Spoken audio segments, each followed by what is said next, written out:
Hey guys, what's up? I wanted to do a quick vid on the Magpul BAD Lever, using them on a Toki Marui gas blowback M4 rifle. This is the MWS.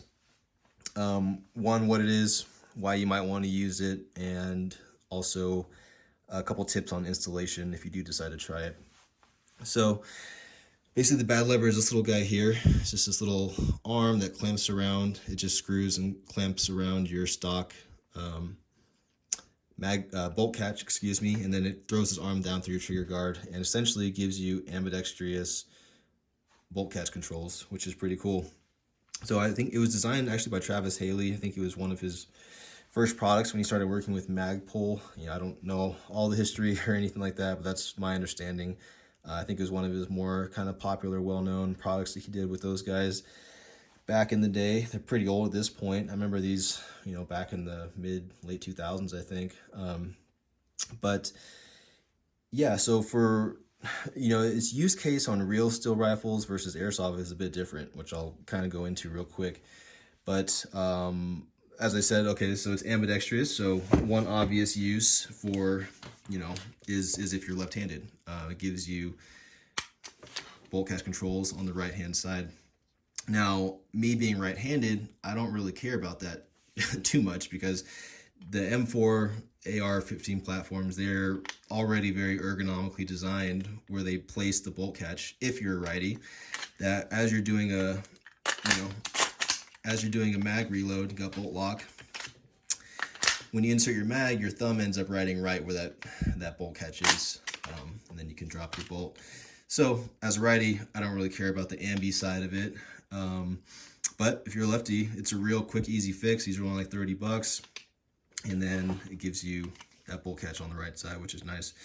Along with, you could, if you're after ambi stuff, you could also swap out your selector real easy. Those just pop out for an ambi selector, and then you could also real easy swap out your mag catch for an ambidextrous mag catch. So that's one obvious use for it. Two is it does make reloads a bit quicker. I found anyways, as ergonomic as that is, for whatever reason, I've tested this against the clock. For me, that's just quicker, just, activating that switch with my trigger finger. Again, I don't think that's a big issue for airsoft, and even for real steel. I suppose it could be, but I have found in competition shooting and just shooting against like shot timers against the clock, I'm always faster reloading with the BAD Lever than without. So that could be something you're interested in.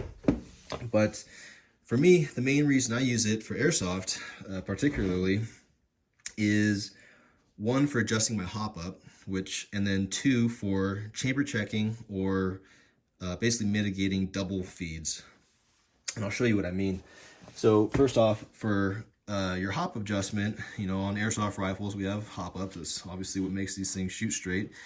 And on this model specifically, the Toki Marui's, the hop up unit is located up here in the mag well.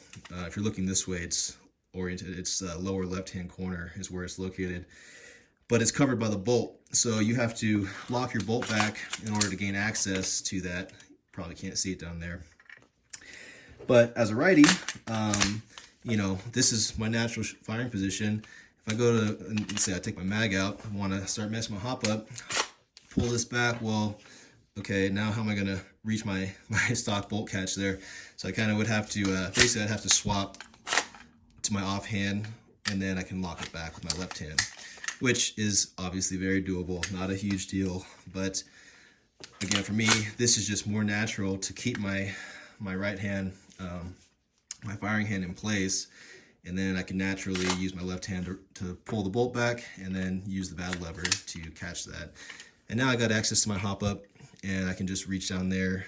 I usually use like my middle finger there, can adjust the hop up dial down there, do what I need to do, which again, in airsoft, it's a pretty common thing to need to do, right? Every time, I usually leave mine pretty much set, but you never know, you're using different BB weights, whatever, when you're going out to the field, you pretty much have to adjust your hop up quite often. So that's a big use for it. And another one is for chamber checking. So I'll show you what I mean here. This mag's got a couple BBs in there.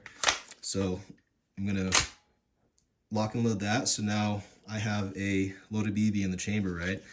And let's just say for whatever reason, let's say I'm doing a hop-up adjustment, right? And I lock that back, I do what I gotta do, and let's just say I forget and I insert another mag. Okay, well, typically this is what happens.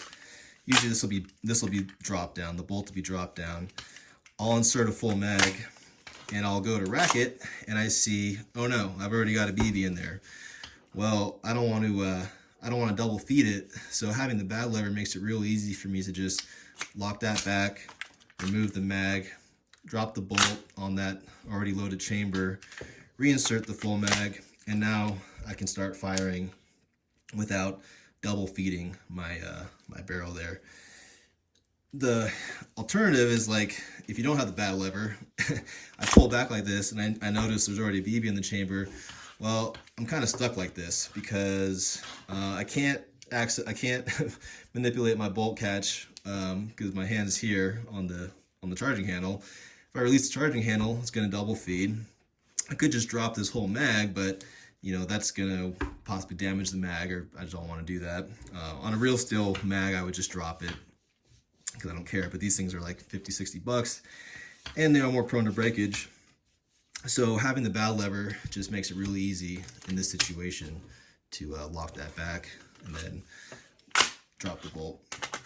And again, on a real steel, that would never happen because anytime you rack the bolt back on a real gun, it's going to extract whatever's in the chamber, or it should extract whatever's in the chamber and throw it out of there. So, you know, on a real gun, if you happen to have a bullet already loaded in the chamber, excuse me, and then I throw a full mag in there and I rack it back, well, it's just going to clear the chamber and then I can just release and load the next round. As I mentioned, not the case with Airsoft. So yeah, that's actually really useful. That and the hop-up adjustment are the two main reasons I like to use these things on the gas pullback rifles. Now, if you're going to install it, and one possible issue you could have is it might kind of mess up your last round bolt hold open. So if that happens, it's usually a pretty easy fix. For me, all I did was swap to an aftermarket buffer. So especially if you're using the stock buffer still, which is this plastic guy here, and you throw in a bad lever, it might make it so that on your last round the bolt doesn't lock back. And why it's doing that is because this guy is so lightweight that it's traveling so fast, and the bad lever is adding a little bit of weight, a little bit of resistance onto your bolt catch and your Z plate, that it's slowing it down just enough to where this is like running right over it and it's not catching. I can show what I mean here real quick. Let's pop this guy open.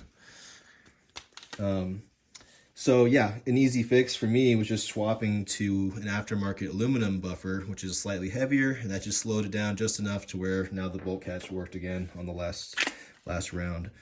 Another possible fix, if let's say for whatever reason you want to stick with the stock buffer, you could also try installing a lightweight Z plate. That's what this is, which is essentially this is what catches the bolt. It's on a real gun, this is the bolt catch, but Marui designed this Z plate system to ensure reliable bolt lock, and it works really well. But again, installing this, you know, you're adding weight to the system, and it's maybe making this rise a little slower than normal.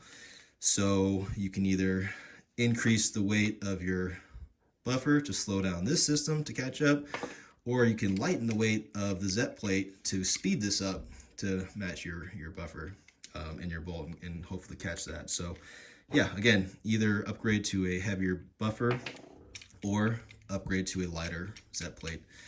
Those are the two main things I would recommend for fixing it. You could potentially also loosen your castle nut here and unturn your buffer tube like one turn. I don't really like recommending that though, just because, especially if you don't know what you're doing, basically anytime, and even swapping to an aftermarket buffer, you're going to want to tune your buffer system here. But especially unturning your buffer tube here, that could lead to some damage, because on your lower here, I don't know if you guys can see, but there's a little damage there, which I should know better, but I forgot. But basically, if you pull this out back farther, then your bolt can travel farther and it can make contact with the lower receiver here, which you don't want. So that's fine if you want to mess with that. Just know how to tune the buffer system. There's info on that, like on the Discord group. I'll do a video about that. That's something I want to do, and I don't think I've seen anything really out there on it. It's pretty straightforward, but it deserves its own video, yeah. But essentially, you're going to add spacers as needed to kind of position everything where you want it to be. But yep, there you go. Few use cases for the bad lever, and a few considerations when installing and tuning for it if need be. If you have any questions, let me know. I try to answer everyone if they have any questions. And as always, I'll give a shout out to the Discord group. Very good place for questions too, especially if you have some more in-depth troubleshooting you need. It's gonna be a lot easier than trying to do over YouTube comments. But hope this video helps some people out there if you're interested in using bad levers on these guns. They're really nice. I don't know if I mentioned it, but I do recommend using the actual real Magpul bad levers because they fit. There are Airsoft specific ones. I know Laylax makes one, which I had bought one originally, not knowing, and yeah, they're like way more expensive than just an actual Magpul. They actually don't fit as good, even though it's supposedly designed specifically for these guns. And yeah, I just don't see why you would do that when you can just buy a real one for less costs, and it's easier to get for most people, and it works just fine. So yep, there you go. If you guys have any other questions, just let me know in the comments. Take it easy.